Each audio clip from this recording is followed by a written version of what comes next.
Bonsoir et bienvenue à vous en direct sur Public Sénat. Voici les titres de votre édition du 22h ce soir.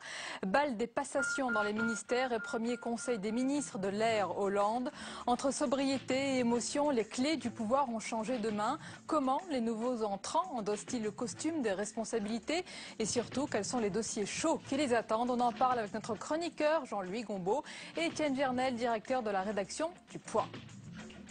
Un dossier brûlant est en tous les cas à l'ordre du jour. L'Europe, bien sûr. Le nouveau ministre de l'économie et des finances, Pierre Moscovici, affirme qu'il faut réorienter la construction européenne tout en maintenant la Grèce dans la zone euro. Le sujet est au centre des discussions entre Merkel, Monti, Hollande et Cameron qui se sont entretenus cet après-midi par visioconférence afin de préparer le sommet du G8 qui débutera demain à Camp David aux États-Unis. Et justement, après ce G8, place au sommet de l'OTAN à Chicago. Le président français qui s'entretiendra dès demain avec Barack Obama va devoir convaincre les alliés de l'Alliance d'un retrait anticipé des troupes françaises d'Afghanistan. Mais la tâche s'annonce ardue. Les États-Unis ne sont pas prêts à accepter une défection avant la date butoir de 2014. Notre invité pour en parler, les spécialistes des questions de défense, ancien conseiller sur ce sujet de Lionel Jospin. Il s'agit de Louis Gauthier dans un instant. Voilà pour le programme de votre 22h. Merci d'être en notre compagnie ce soir. Ils ont monté les marches pour la plupart d'entre eux. C'était la première fois. Il s'agit bien sûr des marches de l'Élysée pour se rendre au premier Conseil des ministres. Sur les 34 membres de ce gouvernement, seuls 5 ont déjà occupé des fonctions ministérielles. Il y avait donc beaucoup d'émotions, bien sûr, de la gravité aussi et des sourires plus détendus, vous allez le voir, lors de la traditionnelle photo dans le jardin de l'Élysée. Fabrice Goulin. Ils sont arrivés à pied à l'Élysée. Les 17 hommes et 17 femmes du gouvernement héros pour leur premier conseil des ministres. Un baptême du feu d'ailleurs pour la plupart d'entre eux, à l'image de la benjamine du groupe, Najat Vallaud-Belkacem, 34 ans, et à la tête du ministère des droits des femmes. Ils avaient tous rendez-vous avec François Hollande, 45 minutes de réunion, puis l'incontournable photo de famille a eu lieu côté jardin à l'Élysée. Nouvelle figure ou cadre du PS, tous font part d'une même émotion. C'était un moment solennel et historique. C'était la première fois qu'un gouvernement était composé d'autant d'hommes que de femmes. Et puis c'était un moment où nous préparons le changement. Je sors de là avec une émotion bien évidemment, mais beaucoup de sérénité, beaucoup de gravité, une feuille de route claire. C'était un moment à la fois d'émotion et une forte... un honneur aussi, une fierté. Plus tôt dans la matinée, les ministères ont changé de main les uns après les autres. L'une des surprises de ce gouvernement, Christiane Taubira, désormais garde des Sceaux, a chaleureusement salué son prédécesseur. Ambiance nettement plus froide, place Beauvau, où Manuel Valls a marqué d'emblée une rupture avec la politique de Claude Guéant. Il n'y aura ni angélisme, ni course effrénée aux chiffres, ni stigmatisation de communautés d'une catégorie par rapport à une autre. Notre pays a besoin de tempérance et de mesure. À Bercy, François Baroin a accueilli les différents ministres qui héritent de son super ministère. Mais il manquait quelqu'un à l'appel. Éric Besson, l'ex-ministre de l'Industrie, officiellement en vacances, n'a visiblement pas souhaité revoir ses anciens camarades socialistes. Et ce premier conseil des ministres a duré en tout une quarantaine de minutes. Au menu figurait la signature d'une charte de déontologie et la réduction des salaires des ministres et du chef de l'État, une volonté d'exemplarité clairement affichée et aussitôt critiquée à droite pour le secrétaire général de l'UMP, Jean-François Copé. Cette baisse des rémunérations constitue une imposture car, dit-il, ce gouvernement compte 14 membres de plus que celui de François Fillon. Les détails avec Simon Barbarie. François Hollande n'a cessé de le marteler durant toute sa campagne. Sous son quinquennat, la République sera exemplaire. Première mesure annoncée aujourd'hui à la sortie du Conseil des ministres, un projet de loi sur la réduction des salaires de l'exécutif. Cette loi sera bien adoptée, qu'elle prévoira également la réduction de 30% des rémunérations du président de la République et du Premier ministre, qu'elle sera rétroactive, c'est-à-dire qu'elle prendra effet dès le 15 mai. Le président et le Premier ministre perdront donc près de 7 000 euros par mois, avec un salaire réduit à près de 15 000 euros bruts. Du côté des ministres, c'est un décret qui réduit leur salaire, 14 200 à 9 900 euros bruts. Et la dotation financière des cabinets ministériels est réduite de 10%. Une imposture pour Jean-François Copé. Le patron de l'UMP rappelle que le gouvernement Ayrault compte 14 membres de plus que le premier gouvernement Fillon. Pour lui, le budget de fonctionnement du nouveau gouvernement coûtera donc plus cher aux contribuables. Enfin, les ministres ont signé cet après-midi une charte de déontologie. Elle concerne les conflits d'intérêts, le cumul des mandats et l'absence de toute autre activité extérieure à la fonction ministérielle. Et certains membres de la nouvelle équipe n'ont pas attendu ce premier Conseil des ministres pour annoncer des mesures phares déjà bien sûr développées lors de la campagne de François Hollande. Il y a la renégociation du traité budgétaire européen, il y a aussi la volonté d'encadrer les loyers, l'augmentation de l'allocation de rentrée scolaire et d'autres mesures encore. On fait le point sur ces premières actions avec Sophie Normand. Priorité du quinquennat, l'éducation. Vincent Peillon va engager un plan d'urgence. Dès la rentrée de septembre, l'allocation de rentrée scolaire sera augmentée de 25% et 1000 postes de professeurs du primaire devraient être créés. Pour la rentrée de 2013, le ministre de l'Éducation prévoit un retour à la semaine de 5 jours. Ces dossiers seront traités avant la législative. 2 décrets doivent être pris rapidement après discussion avec les partenaires sociaux. Pas de chiffres annoncés pour le SMIC. En revanche, bénéficieront d'une retraite à taux plein dès 60 ans les personnes qui ont commencé à travailler entre 18 et 19 ans et ont cotisé pendant 41 ans. Premier gros dossier du ministre de l'économie. C'est le dossier européen qui nous attend. La crise grecque qui est là, la zone euro qu'il faut conforter, la réorientation de la construction européenne qu'il faut engager. Et surtout le pacte budgétaire. Pierre Moscovici a rappelé que la France ne bougerait pas d'un iota. Le traité ne sera pas ratifié en l'état sans ajout d'un volet de croissance. La nouvelle ministre du Logement réaffirme l'engagement de François Hollande d'encadrer les loyers. Seraient concernés uniquement les premières locations ou le renouvellement du contrat de location des logements privés pour certaines régions. Quant au loyer des locataires, il ne pourrait pas dépasser le niveau moyen constaté dans le voisinage pour des logements comparables. Enfin, un projet de loi sera très bientôt déposé pour rétablir le harcèlement sexuel, récemment abrogé par le Conseil constitutionnel. Et tous ces ministres avaient un seul mot en bouche aujourd'hui, travail. Nous sommes au travail, a d'ailleurs déclaré ce jeudi la porte-parole du gouvernement, Najat Vallaud-Belkacem. L'équipe de Jean-Marc Ayrault veut montrer qu'elle ne perd pas une seconde. C'est le cas du tout nouveau ministre de l'Intérieur, Manuel Valls, a effectué ce soir une visite sur le terrain qui s'est achevée au commissariat de Noisy-le-Sec, en Seine-Saint-Denis. Il voulait, dit-il, adresser un message de confiance aux gendarmes, à la sécurité civile et à la police nationale. Il vient d'ailleurs d'annoncer une mission de réflexion dans un calendrier, dit-il, resserré pour répondre aux récents malaises dans la police. On va parler et analyser toute cette actualité politique avec nos invités ce soir. Étienne Gernel, bonsoir. Bonsoir. Merci d'être avec nous. Vous êtes le directeur de la rédaction de l'hebdomadaire Le Point. Avec nous également Jean-Louis Gombault. Bonsoir Sonia. Bonsoir Jean-Louis. Étienne Gernel, d'abord, sur les premiers gestes, on sent qu'il y a beaucoup de prudence, d'attention, de symbolique dans ces premiers gestes du gouvernement. C'est très important. Il faut toujours du symbole au début, et puis de toute façon, comme on ne peut pas vraiment travailler au début, puisque le Parlement n'est pas là pour le faire, etc., donc il faut du symbole. Donc il y a les symboles sur la rémunération du président et des ministres, la charge de déontologie. Pourquoi pas, c'est bien, c'est ce qu'il faut faire. Alors, de toute façon, ça n'a pas commencé. On ne peut pas dire que ça ait commencé. Jean-Louis, la droite dénonce, on l'a vu, une imposture pour la baisse des salaires. Beaucoup de vent aussi, disent-ils. Mais on peut imaginer que même si elles sont symboliques, ces mesures, elles sont attendues par les Français. Oui, sans doute que les Français sont sensibles au fait qu'alors qu'ils souffrent, qu'on baisse le salaire des ministres qu'ils jugent trop élevé de 30%. Bon, cela dit, quand on prend un salaire de ministre d'aujourd'hui, il y a 99,6% des Français qui gagnent moins que cela. Donc on est quand même en haut. On dirait que c'est normal quand on arrive au sommet de l'État d'être en haut de l'échelle. Ça me paraît à peu près tout à fait logique. Donc effectivement, dans d'autres pays, on a baissé les salaires de 30% des ministres. En Grèce, Mario Monti a renoncé à sa rémunération, il touche rien du tout. Il y a le contre-exemple, vous nous en parlez hier, d'Angela Merkel. Angela Merkel, elle a augmenté. Alors, elle a augmenté ses salaires de ses ministres et le sien dans la proportion de la hausse des salaires des fonctionnaires. C'est-à-dire qu'en France, il y a un gel du point de la fonction publique. En Allemagne, ils n'en sont pas là. Ils ont augmenté les salaires de 6%, ce qui fait qu'aujourd'hui, grosso modo, François Hollande gagnera ce que gagne un ministre allemand. Il faut dire que leur situation budgétaire n'est pas du tout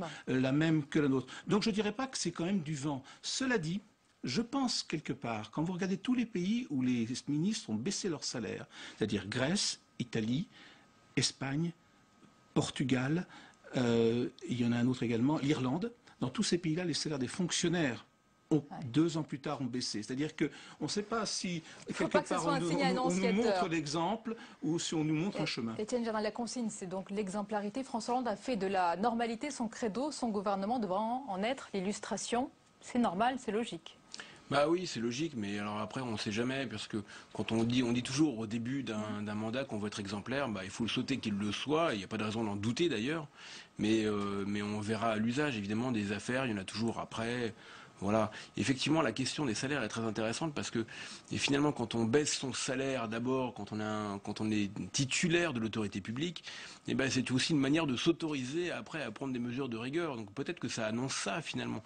Parce que c'est toute l'ambiguïté de ce gouvernement qui finalement a été élu sur un programme élaboré il y a plus d'1 an par Martine Aubry et par le Parti Socialiste, et dont on voit aujourd'hui que la composition est plus libérale que ça. Les postes clés en économie, Moscovici, Cahuzac, c'est plutôt l'aile droite du PS, hein, oui. Si on peut dire. En tout cas, c'est des sociodémocrates ou des libéraux-démocrates, si on a envie de le dire. En tout cas, par rapport au cœur du PS, ils sont un peu plus au centre. Donc là, peut-être que c'est annonciateur de ça aussi. En tout cas, c'est la question qu'on a le droit de se poser maintenant. Ça, c'est à suivre, c'est très important. Jean-Louis, il y a aussi les premières annonces et précisions, notamment sur l'Europe. Il y a aussi des précisions sur l'encadrement des loyers ou encore l'éducation. Sur quel dossier peut-on s'attendre à des prises de décision rapides, peut-être dans les prochains jours? Vous savez qu'il y avait une feuille de route qu'avait soumise François Hollande sur les décisions qu'il prendrait dès la réouverture de la session parlementaire exceptionnelle. Et de toute façon, il y a quelques mesures qui peuvent être prises sans qu'il y ait réouverture, pas uniquement par décret. Alors ce qui était intéressant en écoutant les ministres, ils ne donnaient pas leur feuille de route, mais ils donnaient les points qui les intéressaient le plus. Par exemple, j'écoutais M. Moscovici. Il nous dit, vous savez que François Hollande avait dit « mon adversaire, c'est la finance ». Lui, il a dit « mon ennemi », c'est-à-dire c'est plus que l'adversaire, c'est la dette. Donc, or, il sait très bien, les dernières données qui nous ont été fournies sur la conjoncture, il sait que ça va être plus difficile qu'on ne le croyait il y a encore 3 semaines, 1 mois, et il a confirmé le dépôt du rapport de la Cour des comptes à la fin juin pour savoir exactement où on était. Et donc, il reste sur son thème, je confirme ce que dit Étienne, de rigueur budgétaire, et il va faire tout pour avoir ces fameux 3%. Sur la question allemande, c'était intéressant parce qu'on avait l'impression que c'était un peu arrangé entre François Hollande et Mme Merkel. Or, il a dit, nous ne pouvons pas signer un traité qui n'incorpore pas un volet croissance. Il y avait encore un doute, un loup là-dessus. Il a dit on ne peut pas le ratifier. Non, on ne peut pas le ratifier. Et la précision est utile puisque 25 Donc des pour 27 eux, il n'y aura aussi. pas d'ajout d'un volet de croissance, il faudra le renégocier. Alors il n'a pas dit renégocier. Il veut qu'il y ait un volet croissance. Le problème, c'est que le volet, on ne sait pas, puisqu'il s'agit de volet, si les Allemands sont fermés ou ouverts sur cette affaire. Et donc, en tout cas, il a insisté dès qu'il est arrivé, il arrive et il dit cela. Sur cette question de Sapin, ce qui est intéressant, c'est les deux choses. Parce qu'on voit bien qu'il est ministre du dialogue social. On voit bien que sa mission est d'amadouer les syndicats. Parce qu'il a l'air enquiquiné sur cette affaire de retraite. Il sait très bien qu'il suffit d'un décret, mais il sait bien que les 60 ans tels que les voit actuellement le gouvernement ne satisfait pas les syndicats qui veulent plus. Alors on va parler de toutes les décisions. Juste Étienne Jarnal sur le point qu'abordait Jean-Luc Gombault. On voit bien que sur l'Allemagne, on est dans le symbole complètement, parce que sur le contenu du traité, tout le monde sait très bien que Merkel ne cédera pas sur l'essentiel, ne voudra pas de bonds ou de project bonds, qui est la version édulcorée ou précisée de la question. Il doit y avoir une victoire politique, voilà, pour un gain politique pour François Hollande dans cette affaire. Et le gain politique, il faut que ce soit incorporé à l'intérieur et non pas un volet signé après. En fait, c'est une différence de forme, mais on peut faire confiance à nos diplomates des deux côtés du Rhin pour inventer une solution qui permette à tout le monde de garder la face. Et de sortir gagnant. Gagnant-gagnant, comme on dit. Gagnant-gagnant. Messieurs, je voulais vous faire réagir aussi sur les passations de pouvoir. Ça a été le temps fort de cette matinée. Première passation s'est passée place Beauvau entre Claude Guéant et Manuel Valls. Votre réaction, Étienne Jarnal, sur ce silence de plomb, cette absence d'applaudissements lors de la sortie de Claude Guéant? Rien. Écoutez, oui, c'est difficile à dire. Pourquoi peut-être qu'il n'était pas frappant, apprécié. Quand même, oui, ça arrive parfois. C'est assez rare. Finalement, c'est difficile d'en tirer une conclusion. Il faudrait savoir un peu ce qui s'est passé, aller enquêter. On l'a pas fait aujourd'hui.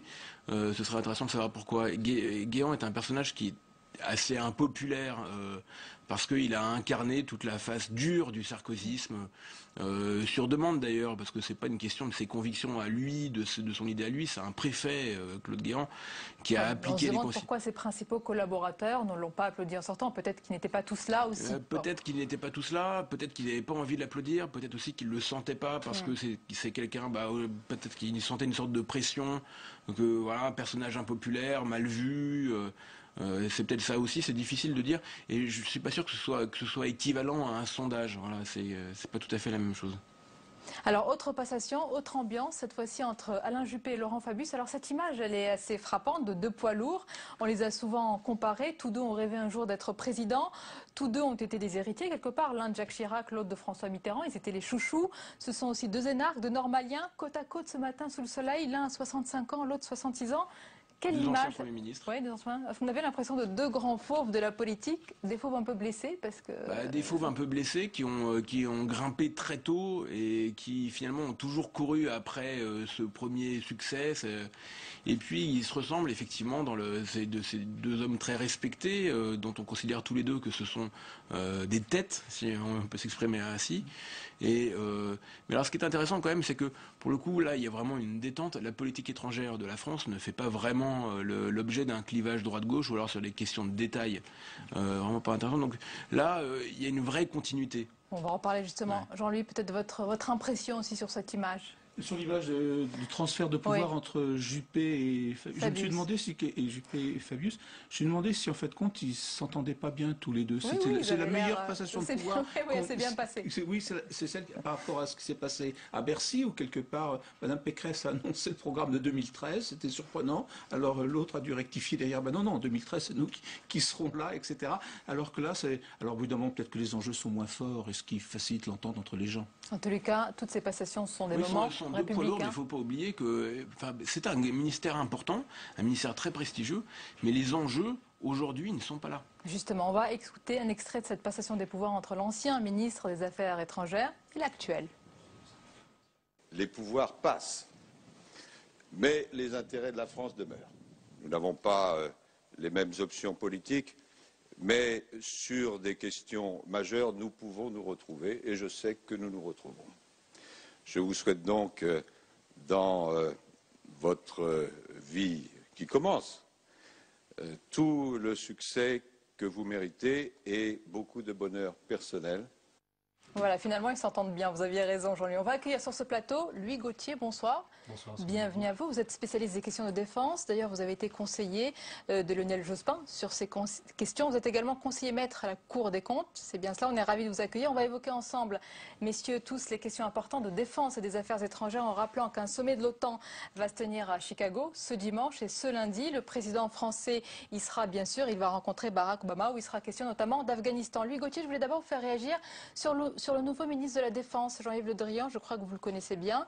Monsieur Le Drian est un ami de 35 ans de François Hollande. Sa nomination, ce n'est pas seulement la prime à la fidélité, non. Il connaît très bien les questions de défense. Il connaît bien les questions de défense. Il a été longtemps député de la Commission de la Défense nationale à l'Assemblée. Il a été maire d'un port qui contient un arsenal. Il s'intéresse à ces questions depuis fort longtemps. C'est un dossier qu'il a déjà entre les mains depuis fort longtemps. Et puis je rappelle qu'il a été ministre, notamment ministre de la Mer, avec une action particulièrement remarquée à l'époque où il était en charge de ce portefeuille sous François Mitterrand. Étienne Gernel, c'est le cas, c'est la bonne personne au bon poste, au bon endroit pour ces questions si sensibles? Il a l'air d'être réputé pour sa connaissance et je pense qu'elle sera... Il a l'air d'être apprécié des militaires et je pense que ce sera nécessaire parce qu'il y a quand même toutes les raisons de penser que la défense va trinquer en termes de budget. Et s'il faut faire des économies, puisque Hollande l'a dit, Jean-Marc Ayrault l'a dit aussi, que pour chaque dépense il y aura une économie, il faudra faire même un peu plus d'économies si on veut rester dans les clous. Et il n'y a pas beaucoup de réserves, surtout qu'il y a déjà des dépenses qui ont été engagées. Et on sent bien, on voit bien que la défense va souffrir. Et je pense que Jean-Yves Le Drian devra montrer tout son talent dans cette affaire. Jean-Louis, on cherche des économies partout. Pour 2012, il n'y aura pas de changé puisque le budget est là, il y a 31 milliards pour la défense. Mais je pense que ça fait une transition peut-être avec l'OTAN. Ça va être un débat avec les Américains sur leur projet de défense antimissile, sur lesquels je crois François Hollande est très réticent, parce que d'abord peut-être pour des raisons stratégiques, mais aussi pour des raisons de coût, parce que on dit que ça coûte 2 à 3 milliards d'ici à 2020, on ne les a pas. Et donc la question financière peut être un sujet de clivage entre les Américains. On va parler de ces détails. Je voudrais juste rectifier quand même. Non, la défense ne va pas trinquer.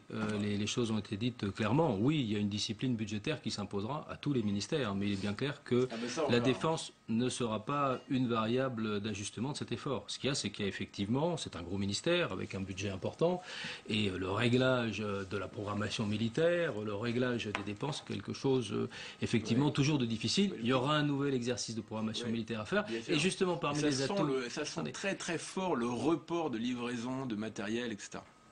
Non, il va y avoir un nouvel exercice de programmation qui a besoin d'être lancé. Aujourd'hui, d'ailleurs, la programmation qui est en cours d'exécution est elle-même en insuffisance financière. D'ailleurs, c'est un des atouts de Jean-Yves Le Drian. Il a été un très bon gestionnaire, à la fois de ces villes et de la région Bretagne. Et donc, je pense qu'il sera aussi un bon gestionnaire du ministère de la Défense. De manière plus générale, Louis Gauthier, sur la défense, il n'y aura pas de rupture de François Hollande avec son prédécesseur. C'est la continuité qui va primer, on l'imagine, dans ce domaine, de manière générale. Je crois il y aura des ajustements. La défense est quand même globalement dans notre pays un sujet de consensus. Oui. Mais il y a eu des inflexions qui ont été marquées. Il y en a eu sur notamment la priorité que François Hollande souhaite redonner à la défense européenne et aux efforts collectifs des Européens. Il y a sur la défense antimissile des positions qui lui sont propres, qu'il a exprimées, qu'il exprimera notamment au prochain sommet de Chicago. Il y a sur le retrait en Afghanistan aussi une forme de critique implicite d'un certain nombre d'actions qui ont été menées. Donc je pense que François Mitterrand, dans sa campagne, aujourd'hui comme président de la République, est très soucieux du maintien de François Hollande. Oui. Mais c'est la continuité de la Ve République. Hein, très soucieux de la cohésion et de la continuité de cette politique. Mais il a marqué déjà dans la campagne toute une série de sujets sur lesquels il a marqué ses différences. Nous allons en parler de ces sujets, mais Étienne Duhamel, comme on a scruté la rencontre avec Merkel, on scrutera sur le fond et la forme la rencontre avec Barack Obama. Il est très attendu, François Hollande, sur la scène internationale, au-delà de la scène européenne. De toute façon, ça se passera bien, comme ça s'est bien passé avec Merkel. Ça ne peut que bien se passer, parce qu'ils y sont obligés. Donc de toute façon, ils n'ont pas le choix et ça se passera bien. S'il y a friction, elles se passeront à distance, en sous-main. De toute façon, c'est toujours différent. Et alors, sur la question du retrait à l'Afghanistan, évidemment, ça ne plaît pas aux Américains, ce qui est assez logique. Et François Hollande s'y est engagé, donc il est obligé de le respecter, ou tout du moins d'essayer, parce que la question pour lui, elle n'est pas que vis-à-vis des Américains, c'est aussi est-ce que c'est faisable. Alors on a publié un papier cette semaine dans Le Point de Jean Guinel qui raconte que c'est pas si évident que ça, il y a beaucoup de matériel à rapatrier, qu'il y a des embouteillages, si je puis dire, sur les voies aériennes, les avions sont loués très très cher par les Russes. Si on a bien, Étienne Duhamel, il y a je crois plus de 3000 soldats, 14 hélicoptères, 900 véhicules, 1400 conteneurs. Pour fin 2012... Il y a une grosse cohorte logistique à effectivement rapatrier. Vous aussi, vous savez que ça ne se fera pas donc, pour fin 2012 Non, pas du tout. Je pense que là aussi, les annonces sont claires. Le président de la République a dit qu'il souhaitait que les forces combattantes aient quitté le sol de l'Afghanistan en 2012. Je pense que logiquement, il demandera au chef d'état-major des armées, ce qu'on appelle le CPCO, qui est une instance de planification, de lui proposer un plan de retrait. Ce plan sera évidemment discuté avec nos partenaires dans l'OTAN. On n'est pas les seuls à retirer des troupes en ce moment, y compris les Américains. Gauthier, comment dire aux Américains, eh bien, on va faire défection. Notre armée ne sera plus sur le sol afghan. On ne fait pas défection. Les nations dans l'OTAN ont fixé dans leurs engagements et d'ailleurs dans leur retrait de manière souveraine leur calendrier. D'autres pays avant nous ont retiré des forces. Et d'ailleurs Nicolas Sarkozy, a commencé un retrait depuis l'automne dernier. Donc, nation souveraine, la France, après une élection qui a confirmé ce choix, a indiqué qu'elle souhaitait un calendrier politique de retrait parce qu'elle considère qu'il faut mettre un terme à ce conflit. Pour des raisons d'ailleurs qui font que la logique de retrait, qui n'est pas que la nôtre, parce qu'il y a un calendrier de retrait des Américains jusqu'en 2014 et qu'ils ont accéléré d'ailleurs récemment. 2014, voilà. C'est pas 2012 pour eux. Et donc ce calendrier, d'une certaine manière, il est aussi une façon de nouer enfin les solutions politiques pour un après, c'est-à-dire pour un moment où l'ensemble des forces occidentales se seront désengagées de ce pays, une solution valable en interne et une solution acceptée au plan régional. Je souligne d'ailleurs, parce que c'est un élément nouveau, que les discussions qui sont en cours avec le régime du Pakistan, notamment pour réouvrir les voies qui permettront une partie de l'exfiltration, est un point très positif que l'on attend, puisque la réouverture de ces routes permettra un acheminement plus facile des logistique. que tout ça apporte de l'eau au moulin de François Hollande et va lui permettre de tenir cette promesse de campagne, hein, ce retrait anticipé? De toute façon, il y a une réserve, si je puis dire, sémantique qui lui permettra, quoi qu'il arrive, d'y arriver. C'est effectivement cette notion de troupes combattantes ou non combattantes. Il suffit de dire que les gens qui restent sont des troupes non combattantes et c'est bon. Hein? C'est un peu ça quand même. C'est assez pratique. Il y a quand même plus un distinguo entre le fait d'avoir des troupes qui occupent des positions de combat et des positions opérationnelles et des forces qui sont là des forces qui sont là pour sécuriser du matériel ou pour le rapatrier. Il y a une différence essentielle. Donc le calendrier politique il est fixé, c'est pas une promesse. C'est pas une promesse. Il l'a dit.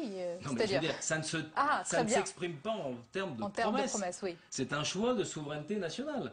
C'est le choix oui, mais de la on France. fait partie de l'OTAN. On choisit pas. On est d'accord, mais l'OTAN est une coalition dans laquelle chacun pèse pour les moyens qu'il y met et chacun pèse une voix. Et comme je le rappelais tout à l'heure, beaucoup de pays dans le passé et encore aujourd'hui ont approuvé des calendriers d'engagement et de désengagement et les ont indiqués aux autres.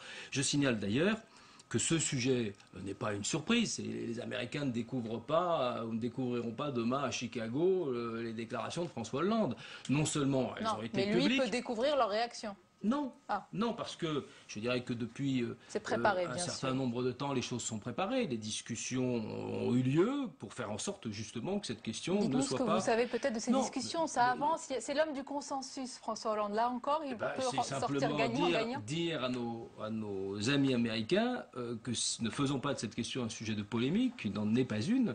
Et je pense qu'ils ont aussi compris que tout le monde souhaite la réussite du sommet de l'OTAN à Chicago et que cette question n'est pas une question polémique. Elle a été, je dirais, diplomatiquement déjà expliquée et largement déminée. Donc ensuite, techniquement, les choses seront fixées quand on aura la planification de l'état-major sur le calendrier exact de retrait des matériels et des troupes. Il y a l'Afghanistan, il y a aussi en matière d'affaires étrangères la situation syrienne, le cas iranien, la nouvelle donne politique dans les pays sud de la Méditerranée. Oui, vous avez raison, c'est un agenda très lourd. Position de François Hollande, messieurs, Louis Gauthier et Étienne Jarnal, sur tous ces sujets, ou est-ce que c'est le pragmatisme qui va primer ?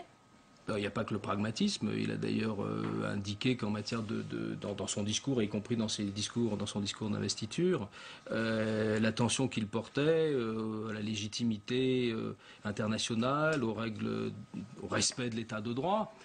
Sur la Syrie, la France s'en tient, je dirais, comme l'ensemble de la communauté internationale, aux solutions qui ont été dégagées autour de la médiation de Kofi Annan et de l'accord de cessez-le-feu, malheureusement régulièrement violé depuis le 12 avril. Dans cette affaire, vous le savez, c'est très difficile parce que autour de la table du Conseil de sécurité, il y a un certain nombre de pays qui voudraient aller plus loin en termes notamment de sanctions contre le gouvernement syrien s'il ne respecte pas ce cessez-le-feu et s'il ne vient pas sur cet accord qui a été proposé par la médiation de Kofi Annan. Mais il y a aussi des pays qui le refusent, notamment la Russie. Et vous savez que le président Poutine ne sera pas présent aux deux congrès du G8 et de l'OTAN. Donc c'est un vrai sujet. On reste dans les pas du prédécesseur. Mais oui, on reste sur la position de la France et la position des Occidentaux au Conseil de sécurité. Il n'y a pas de vraie différence de toute façon de ce point de vue-là entre Sarkozy et Hollande. Franchement, c'est pas. On reste vraiment dans la continuité. Le sujet, je dirais, qui va venir maintenant, c'est la question de la Russie, parce qu'effectivement, Poutine est fâché, il a une mauvaise humeur. Il n'est pas au G8, il ne sera pas au G8. Il n'est pas au G8 et c'est une question à régler parce que il faut dire la vérité, la Russie c'est autrement plus important pour notre équilibre à nous que la Syrie. Et c'est une vraie question qui se pose, c'est est-ce qu'on peut se permettre d'être fâché avec les Russes, qu'est-ce qu'on fait de ce côté-là? Et ça, on va voir, Nicolas Sarkozy a changé d'avis de ce point de vue-là. Au début de son mandat, il était très hostile, on va dire, très en opposition à la Russie et à Vladimir Poutine, et puis il a changé d'avis. Clairement, il a changé de position à la fin, et on va voir ce qu'il en est de Hollande. On ne sait pas grand-chose de ce qu'il pense de ce sujet-là. Peut-être que vous le savez, Louis Gauthier. Je pense que d'abord on n'est pas fâché avec la Russie. Poutine a un geste manifeste de mécontentement en ne se rendant pas à Chicago, ni à Camp David, parce qu'il a sans doute des sujets de contentieux, mais qui ne concernent pas forcément la France. Non, c'est pas la France, c'est le bouclier antimissile. C'est essentiellement le bouclier antimissile. Je pense effectivement que pour les Européens, le partenariat avec la Russie, la nécessité d'avoir une relation, en plus de ça, avec un pays extrêmement fort et puissant avec qui nous avons des relations importantes, notamment pour certains énergétiques, est une relation tout à fait essentielle. Donc nous verrons tout cela dans les prochains jours. Merci messieurs d'avoir été les invités du 22h. Merci Philippe Gauthier, Jean-Louis Gombault, merci. Étienne Gernel, merci à vous. Je vais préciser à nos téléspectateurs qu'ils pourront suivre cette rencontre franco-américaine demain sur notre antenne et plus généralement le sommet du G8 et celui de Chicago avec l'OTAN lors d'une édition spéciale du 22h. Demain, belle soirée.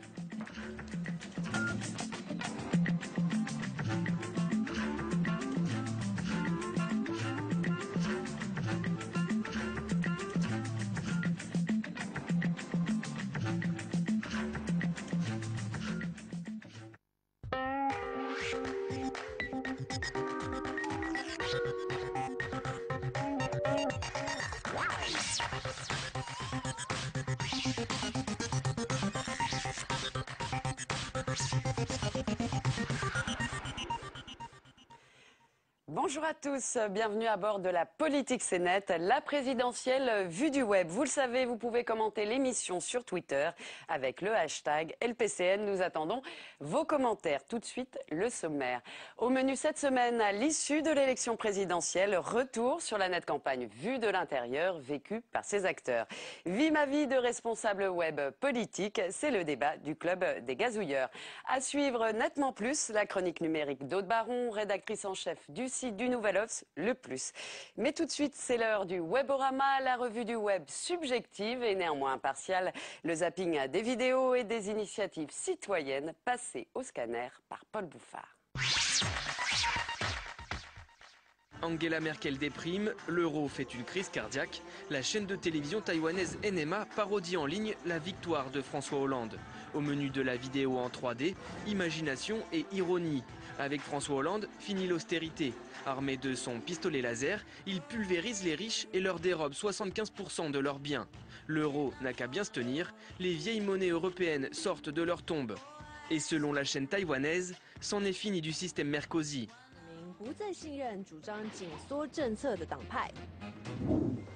Il est venu seul dans ce club sombre de la capitale. Sur fond de musique électro, le nouveau locataire de l'Elysée se dévoile juste avant son élection. En ligne, ça donne ça, une interview pas comme les autres, quasi psychanalytique par le blogueur et chasseur de tendance Dark Planner.